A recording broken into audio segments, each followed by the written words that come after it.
Hi friends, it's Gwen. Welcome back to my channel. Today I'm here to review The Birthday Girl by Melissa De La Cruz. This was kindly sent to me from Dutton Publishing for review, so that's what I'm here to do today.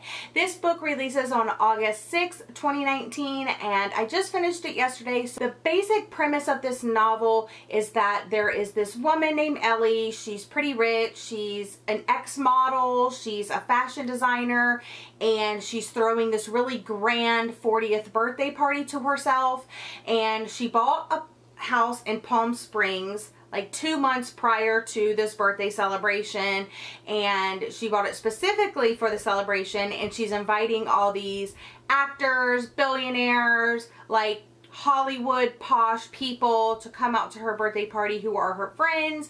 But during the course of the party, some secrets come to life of her past. Quite an interesting take on that synopsis. I'm going to point out the elephant in the room, and that is all of these orange tabs. And I will talk about that in a minute.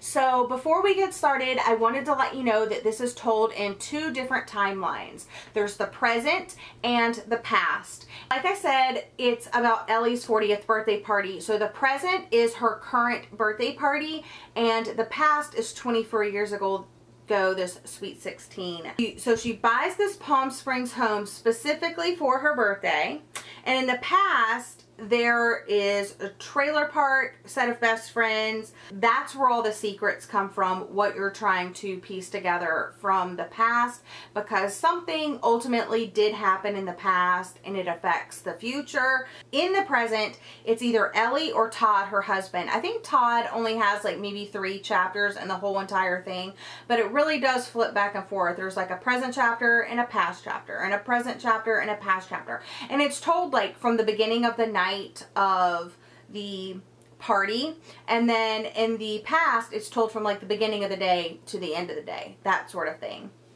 And I really think that it would have benefited the novel and the pacing and the enjoyment if the present was told from the beginning of the night to the end of the night, but then the past was told kind of from the reverse. So like from the end of the night, when you find out what happened, the mystery, the skeleton, and you told from the past to the beginning to kind of like what happened, and you're like, oh my gosh, and then you went backwards to find out like how they got there. Maybe not the last few past chapters, but pretty much all of them except for the last few past chapters. Those could have been at the end. So if it would have been like the present, am I making sense? I really hope I'm making sense. But if the present was told from beginning to end, and then the past was told pretty much from the end to the beginning, and then they had like a couple more past chapters to kind of like wrap it up, I think that would have really like propelled you forward and wanted you to read more and like wanted you to find out what happened. The only thing that kept me going is that I had to review this book for you guys, and I was learning a lot of new words. Ellie, the main character, the birthday girl, is so unlikable.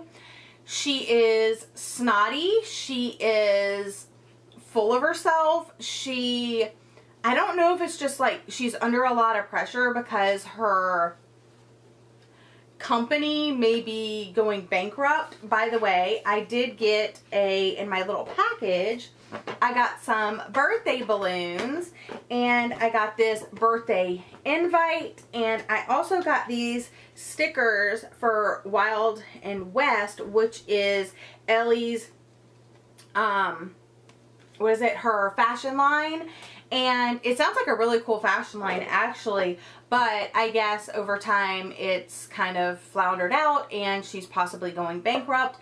But just nothing seems good enough for her. She doesn't seem to appreciate the things that she has, and she doesn't seem to appreciate the people in her life, and nothing ever seems good enough for her. And that just bothers the hell out of me, because you have 3 homes. She has like one in New York, one in LA, and Palm Springs or something like that.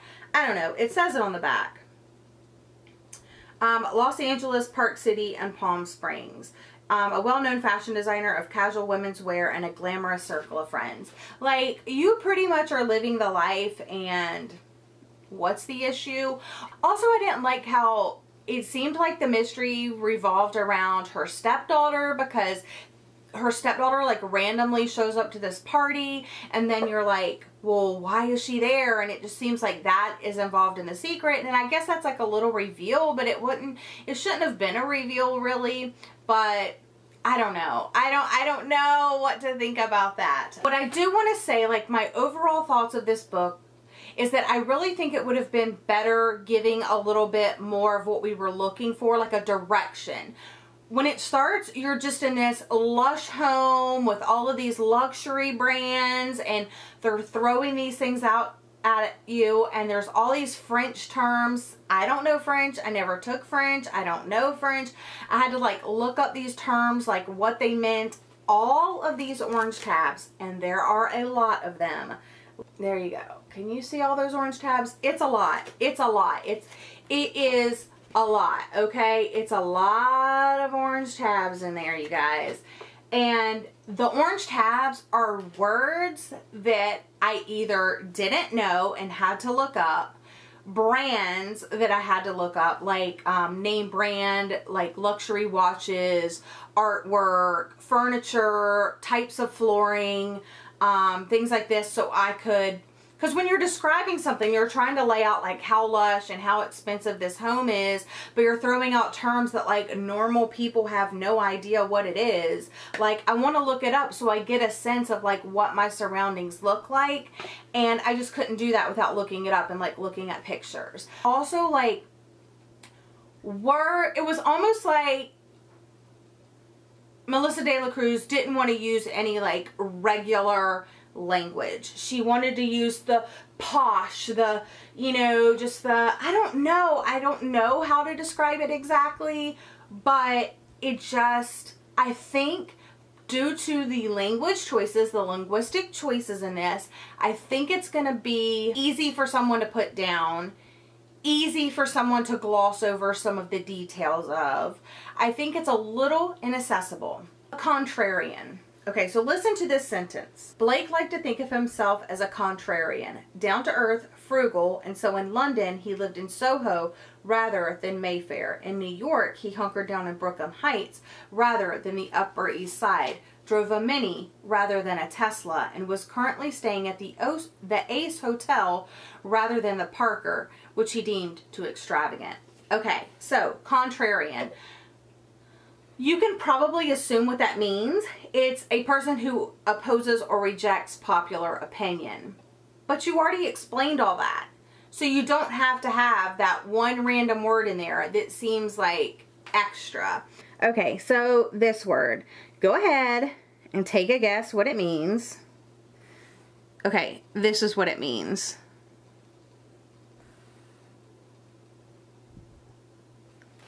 So it says in this sentence, when she met Blake almost 20 years ago now, he'd been sweet even, but after coming into his trust fund and giving up his musical career due to an obvious to everyone except for him lack of talent, he hardened into a bored, listless, this word, and it means a person with an amateur interest in the art. I don't understand. So let's do some more. Okay, here's another one. Here's the word. Here's what it means.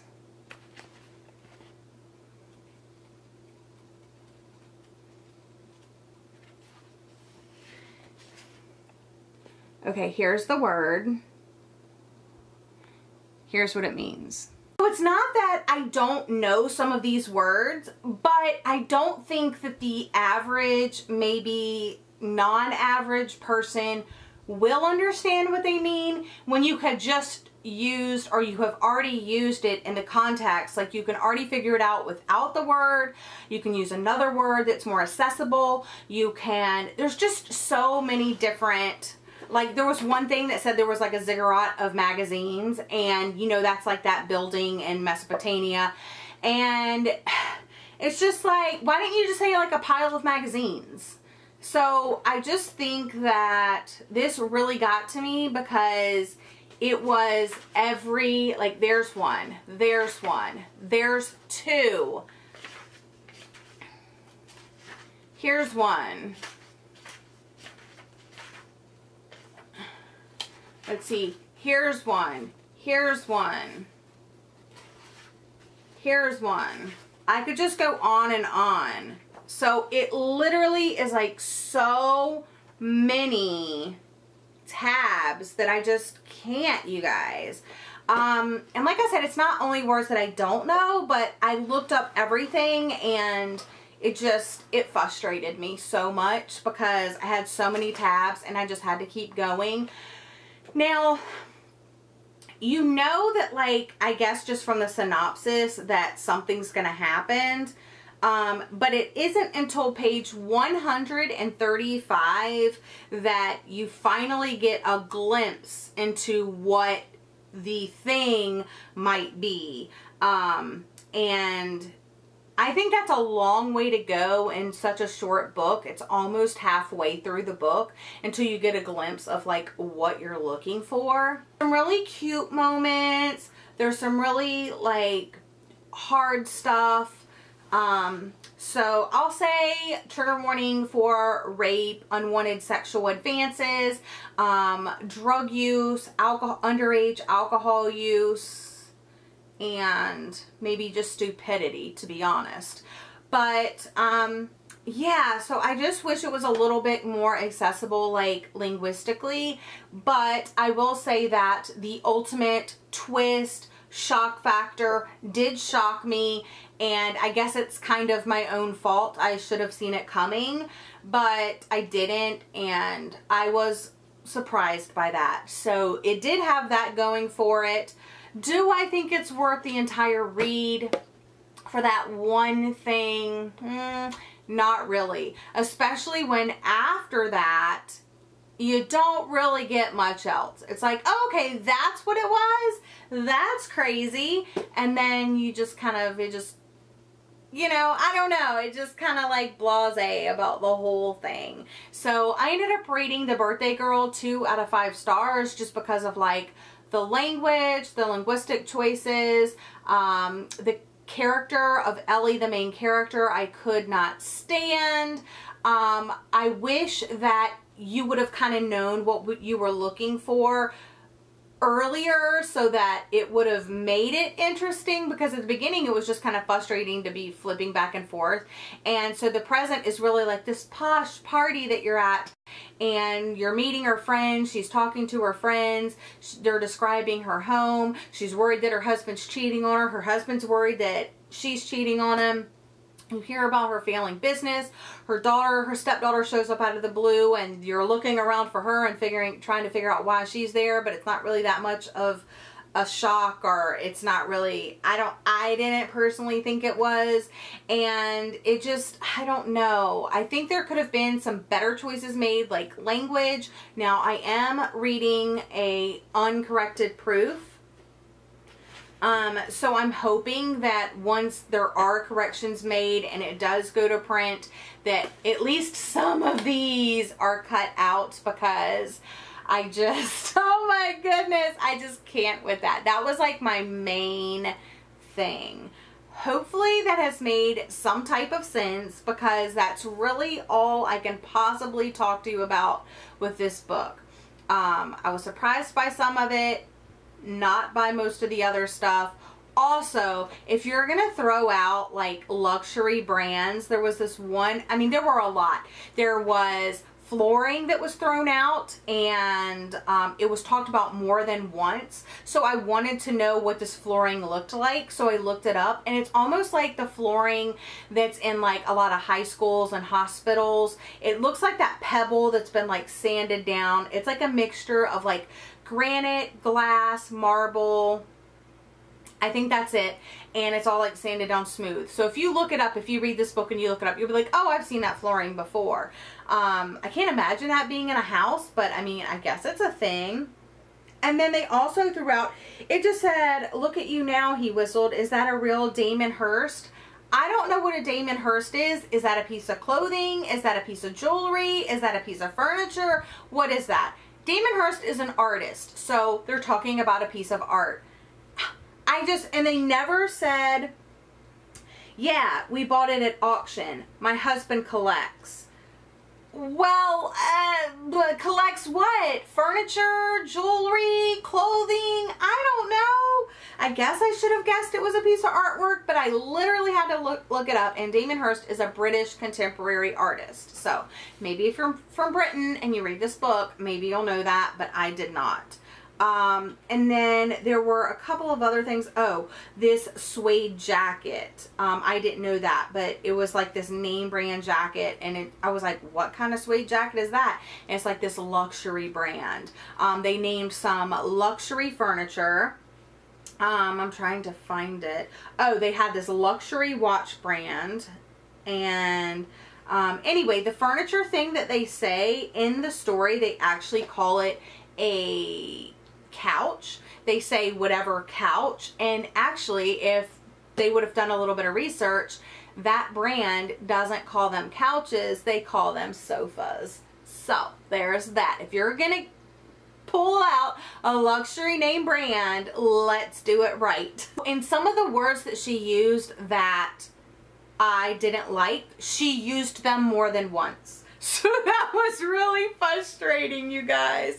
Okay, I'm going to shut up now. That's my review of The Birthday Girl by Melissa De La Cruz. This was my first Melissa De La Cruz book, and I do want to thank the publisher for sending it to me, because as you can see, I definitely had a lot of fun and learned some new words. That's all for today's video. Thank you guys for joining me. Let me know what you thought of this review down in the comments section down below. I'll see you guys again in my next video. Bye!